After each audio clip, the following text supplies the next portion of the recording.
So welcome back to the K84. Just to show you, I've painted all the seams here silver. You can use any kind of silver paint to do this, and it's just been slopped over all the seams. In this instance I've used Mr. Colour number 8 silver. Nothing will highlight issues with seams quicker than using silver paint, and then it just gives you an indication of what you need to be doing to carry on dealing with any issues. So in terms of dealing with the seams, I have a large collection of different kinds of abrasives. In this instance, almost all of the seam work is going to be done using sanding sponges and little fragments of skinny sanding sticks. So I'm just sorting out the ones I need from this big pot of abrasives. In this case we're using some 3M green, which is kind of like the medium of the regularly available grits. This stuff doesn't stand up to water very well, but it's still best to wet sand it. You just kind of work through it, and as you can see, what's happening here is it's immediately almost no work required to remove the paint, but what it does do is highlight any issues you have with the overall finish and any areas that need further attention.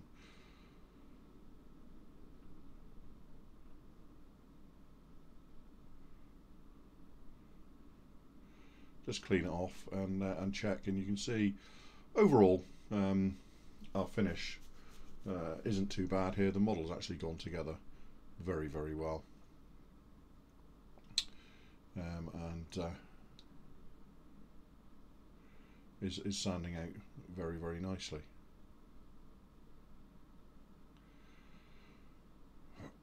So the area along the top of the nose is only a very small area of this, which has actually got a centerline seam. So all the area from the cowling back to the cooling gills is an insert, and then about maybe a centimetre back from there, which you can see I'm highlighting here. So this bit here is the only bit where there's a centerline seam. Everything else is done with inserts back to behind the canopy. So I'm just using a little bit of medium grit sanding stick here. I don't know where this is from. I think it's probably one of Phil Flory's. Phil sadly doesn't do these anymore, but I've got a small stock left before going to try and find something to replace them. Excuse me. But yeah, it's just a case of working through. There was a little bit of a seam left at the rear there where it joins the cockpit insert.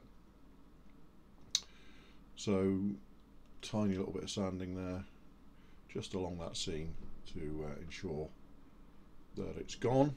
Hopefully I'll have no ghost seams turn up in due course, but we'll see.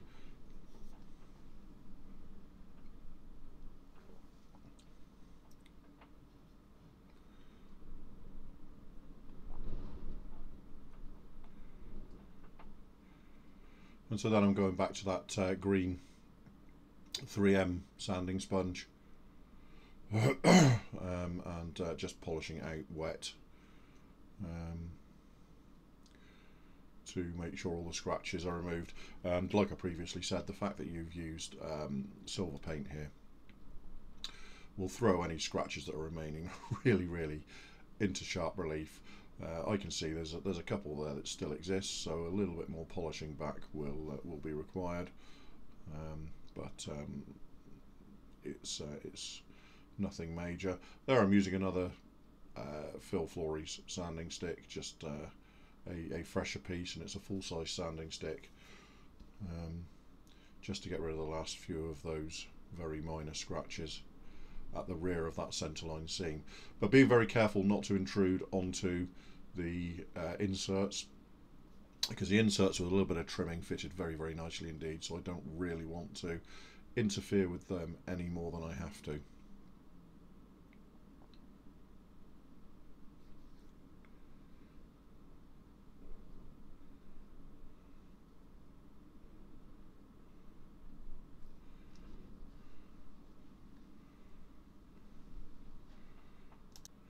and then a little dab of number 8 silver again, just over that seam. We'll let that dry as we carry on with some of the other sanding jobs on there. It'll dry in a very few minutes.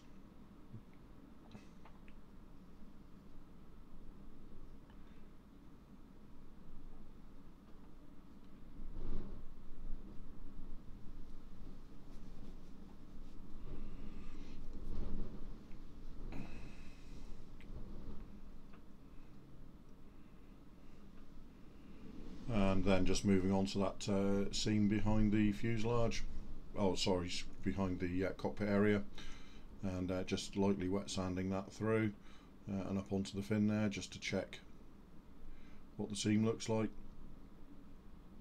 It's difficult to say enough good things about this model, really. It's such a nice model, it goes together so well. That there's really very little work to be done, so giving it a light sand there, dry it off, and check.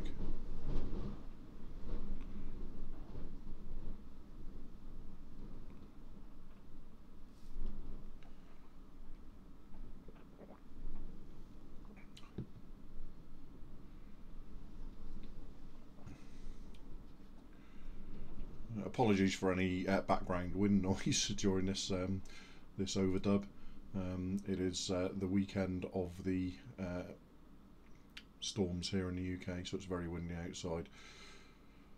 So just having a look at that that cockpit fuselage insert there, and just again rubbing over that silver paint that was used to check the seam very lightly. And there you can see that whilst there might appear to be a very tiny ledge there on that side, and not as much of a ledge, but still there on the other side, not really worth dealing with, I would argue, because it's actually along panel lines on the real thing anyway, and it's a very, very minor defect, if you can even call it a defect. It just follows the panel line, and looks pretty much perfect as it is. So I'm not tempted to do much more than give that a light polish, really. So working around, I have no idea why I painted the tailplane silver. It's just one of those silly little things I sometimes do. But again, you can see that. Well, the first thing you can see there is I'm using the wrong side of the sanding pad, which shows how light the paint is. Because even though I'm using what is not technically the abrasive side, it's still smoothing that paint down. And then when I switch to the abrasive side, it comes off instantly. So that's just one of those silly little things that sometimes we get wrong, but just shows how thin that coat of silver that I use to highlight all the details, all the joins and stuff, really is.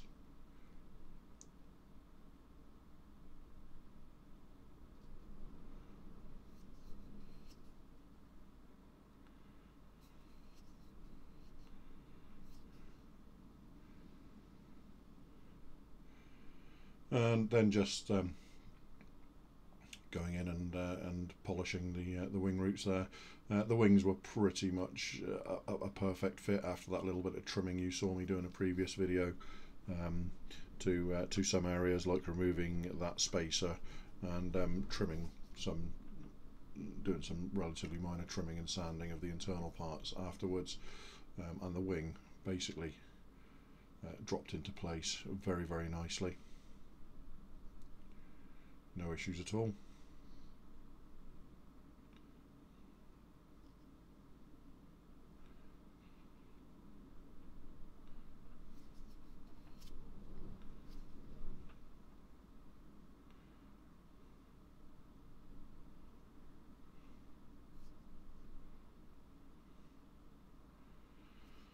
And then that centerline seam there is dry, so we can just rub the paint back over that and see what we're left with.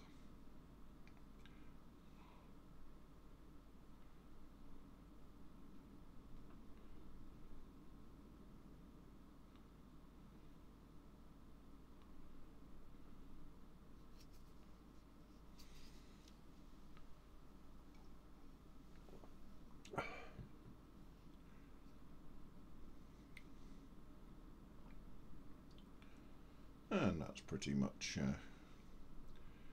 much perfect.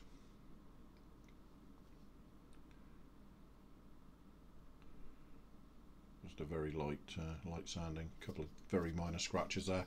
If you were painting this green or anything, you'd probably be fine to ignore this at this point. If you're using any sort of metal or silver finish, you just need to be careful that all the scratches that you can possibly get to are gone. So, you know, a couple of minutes spent paying a little bit of extra attention here will really pay off. And then I'm just using a little pin vise to restore the panel rivet detail across the top of that centre line at the front and back, and another little light sanding is all that's required there to deal with that, and that'll look fine with little further work. You can see that abrasive there is almost worn off. I'll just use it to give the wings a bit of a light rub over just to smooth them, make sure there's no finger marks or anything that have crept in. That can happen when you're using really thin adhesives, you know, like Tamiya extra thin quick setting flows very easily and will flow under fingers and stuff if you're holding stuff together very quickly and easily, so just be aware of that.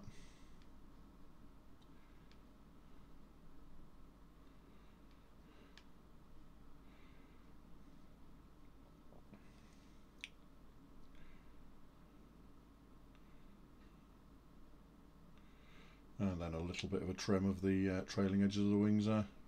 Just well, there's a little bit of unevenness in where the top and bottom of the wings went together. So I'm just using a pretty fresh number 11 blade there, Swan Morton number 11, just to remove the it's almost like an underbite, if you like, to the joining surfaces. And then you can just trim that excess back very lightly, and then we'll be looking at using an abrasive to sand that back. So with the wings trimmed, the wing trim level there, all I'm going to do is use again a fragment of a sanding stick vertically on the wing initially, just evening it up, checking there's no gaps there, and then we're going on to the you can see there's it's not terribly thick, but you can always run a little sanding stick just along the edge there, just to thin it out a tiny little bit.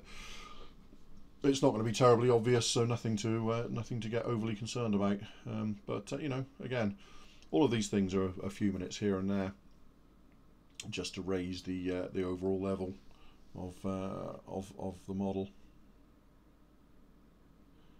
and then basically rinse and repeat on the other wing.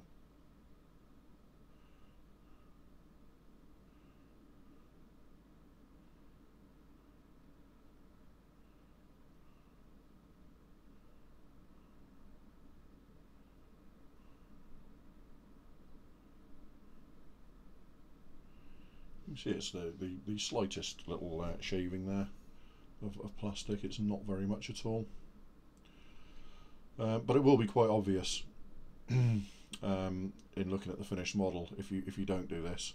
So it's definitely worth the few minutes it's going to take you to do. So do think about these things, and do spend the time.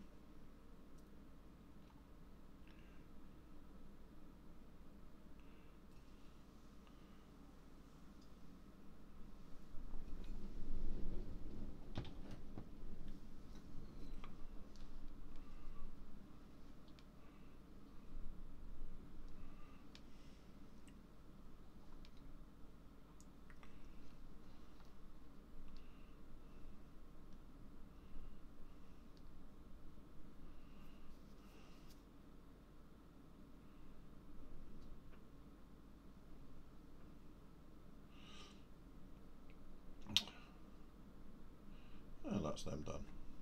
So you can see I'm using some God Hands sanding sponges here as well.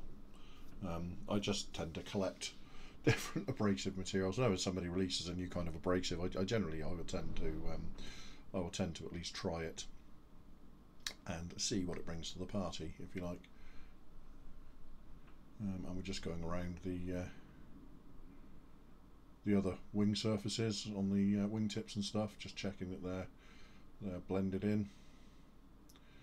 The leading edges I'd previously given a light sanding to, but again the fit is just so good on this model that there's nothing really to talk about too much.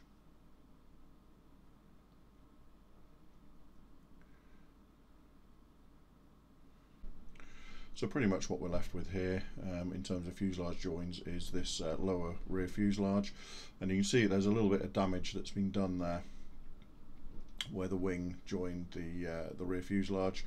That's totally down to me. The glue that I previously mentioned had crept under the clamp when I was applying it, and it's led to a bit of damage to the actual joining area, but the seam along the rear there required so little work there that it hasn't even erased my rivet detail. But we've got this little bit of little area of damage here, and what I'm going to do here is I'm going to use this knife blade to very, very locally scrape away at the damage to remove the bulk of it. So what this means is that if you just go at that with abrasives and sand it, you end up sanding a larger area than the damage for a longer amount of time, which means that you lose more detail and all that kind of stuff. So in this instance, just using a fresh, it doesn't even have to be fresh, but a reasonably sharp knife blade, very, very localized, and just trimming away like this, you will remove the vast majority of the damage you've done in an extremely localized area, which just means that it makes it easier. When you do come to use abrasives, you're not sort of sanding away for an extended period of time and removing a lot of detail that there's absolutely no reason to be removed. And I mean that goes for the join as well. If you watch what happens here, I will extend that trimming back to the actual join itself and level it up as best I can just with a knife blade before we move to the abrasives, because that will then minimize the use of sanding sticks and stuff like that, and means that you're not going to have a wandering abrasion zone, so to speak, removing detail. Keep a variety of blades around. This is a little curved blade, the number 15, which I use for quite a lot of stuff in my modelling these days. It's a very useful little blade. You know, I just maintain that I've been through just about every kind of blade out there, and I always go back to the Swan Morton blades. So we're just very gently trimming away. Now what you can find sometimes is that using a small curved blade means that you can damage some areas you didn't intend to, whereas counterintuitively the larger blades, the larger curved blades and stuff, don't tend to do that, because the curve, the radius is bigger on them, so they tend to only cut where you want them to. But a little bit of cutting and scraping with that blade there across that join.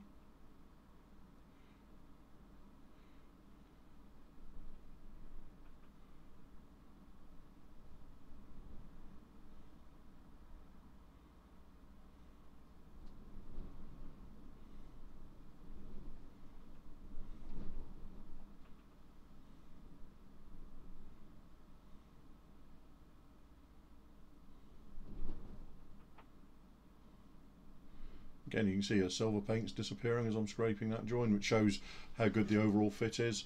There was a little ledge on the actual wing part there, the wing fillet, which located into the fuselage and kept it pretty much dead flat, dead level. Very little cleaning up here, except for around the damage, which was an own goal, so to speak. but hopefully that just shows how you can get around the damage.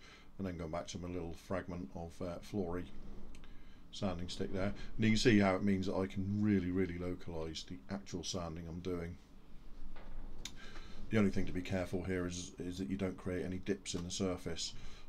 This is a very minor cleanup job, so I'm not really going to be removing enough plastic to cause that dip.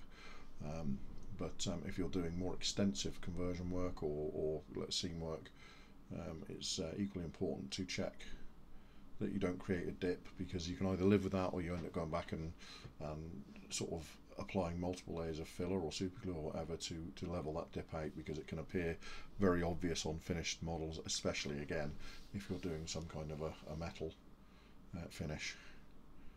Then wet sanding it back just to see what we're left with.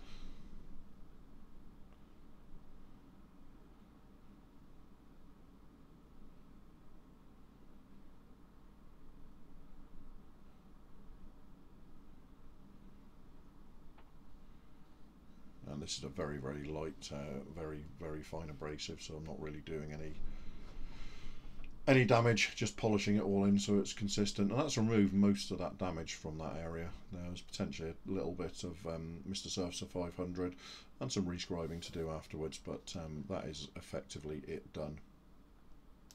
And then we can move on to that area at the front of the wing root and the fuselage that goes into the cowling there.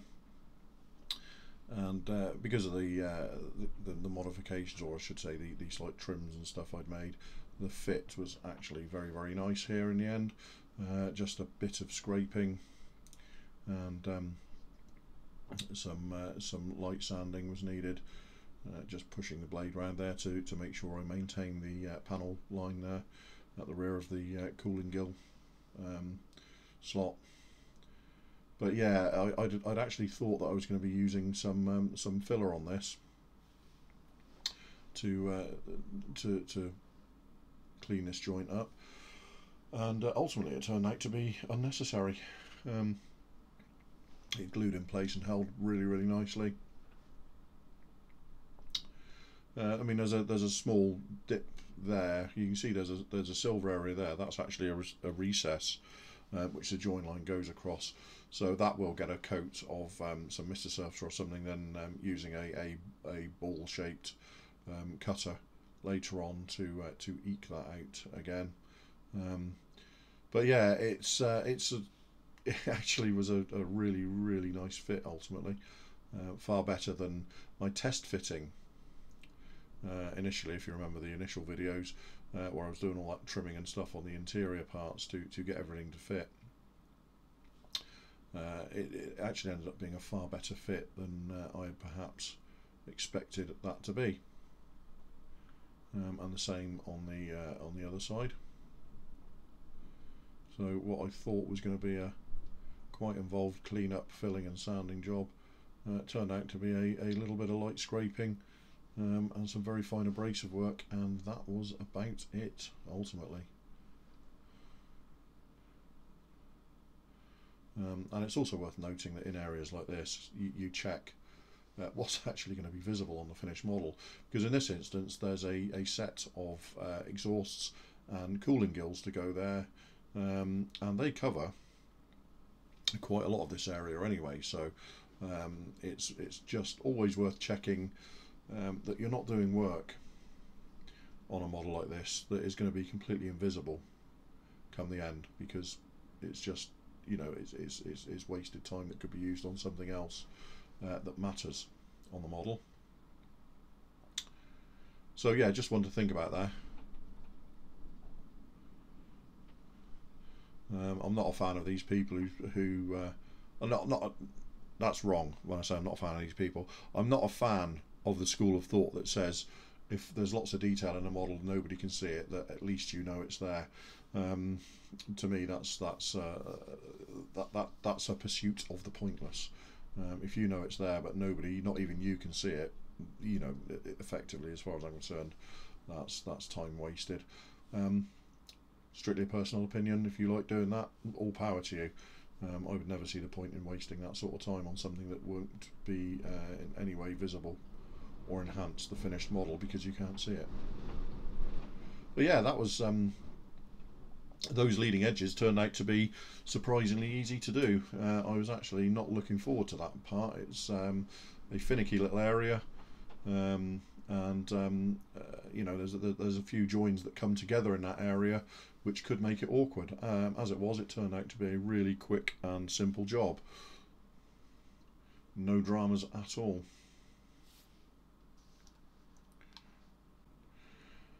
And so finally, for this session of the model, so to speak, it's just adding the air intake below the cowling, which has an etched brass mesh, which is just cut out from the etched the fret there, and then using these wide pair of flat tweezers and a sanding stick, just make sure that all the burrs and joining areas are cleaned up.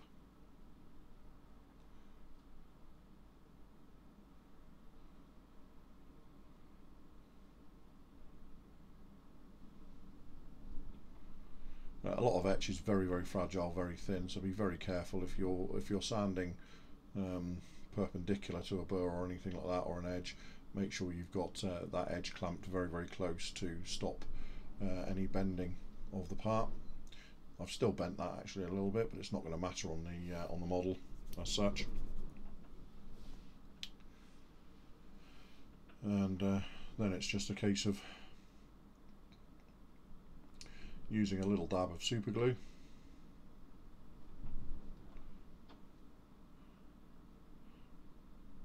That helps if you take that part off first like that, and then just a bit of super glue across that face there where the etched grill is going to locate.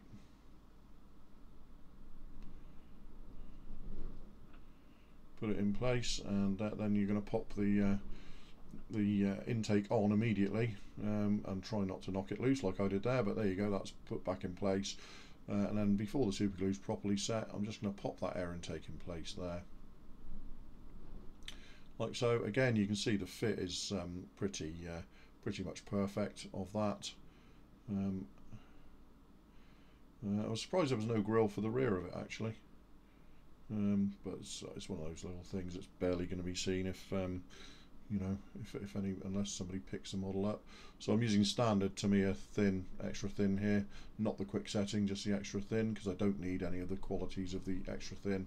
What I need is a little bit of wiggle room with it, and something that will flow nice but not flow too far, which is basically this stuff here.